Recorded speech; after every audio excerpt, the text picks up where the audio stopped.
When a crisis hits, everyone ends up asking the same question. Why are we making this choice again? This is a policy that has already failed before. The records exist. The data exists. The reports are everywhere. And yet, despite all of that, the same button is pressed once more. So today, we ask a deeper question. Why do governments keep repeating the same economic mistakes? This is not a problem of incompetence. It is a problem of structure. This is a story about that structure. The structure that shapes the economic policies governments repeatedly choose when a crisis arrives. Many people explain it simply. The government is stupid. They never learn from history, but the reality is more complicated.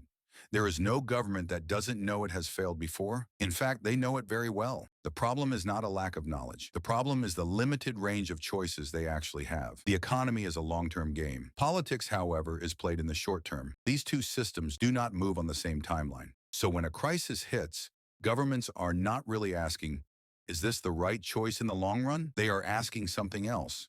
Is this the choice that allows us to survive right now? And under that pressure, a decision must be made. Policies that inject money into the system behave in a very specific way. Their effects are immediate. Graphs begin to move. Markets respond. The media relaxes. People catch their breath. At least on the surface, the policy looks like a success. The government knows this.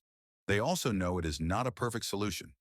But it does put out the fire, at least for the moment. And when collapse feels imminent, that is enough. So they choose it, the familiar option, the one that has already failed before. Because if they hesitate now, everything collapses now. This is where the second structure appears.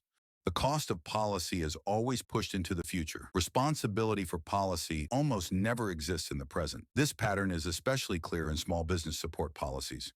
When a crisis arrives, governments reach for the same tools: loans, repayment delays, subsidies. In the short term, they work. Stores stay open one more day. Unemployment numbers remain under control. The lights on the street stay on. Once again, the policy looks like a success for now, but the underlying structure does not change.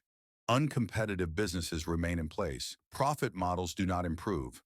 Fundamental problems are simply postponed. What remains in the end is debt. There is a truth no one says out loud. Some sectors only change when they fail, but those sectors are politically untouchable. So the people who designed the policy leave when their term ends. The side effects arrive under the next government. Failure is no longer someone's decision. It becomes bad luck. Responsibility fades. Names disappear, only numbers remain. This is why failure becomes repeatable. In a crisis, the most dangerous choice is doing nothing. When markets collapse and the government stands still, people ask, why didn't you do anything? So action becomes mandatory, and the government chooses the policy with the fastest visible effect. Even if it has failed before, even if the risks are well known. This is where human psychology enters the picture. This crisis is different. This time is special. We can manage it now. These words appear in every crisis, but some things never change. Human behavior, political pressure, and the incentive structure of the system. So the outcomes repeat as well.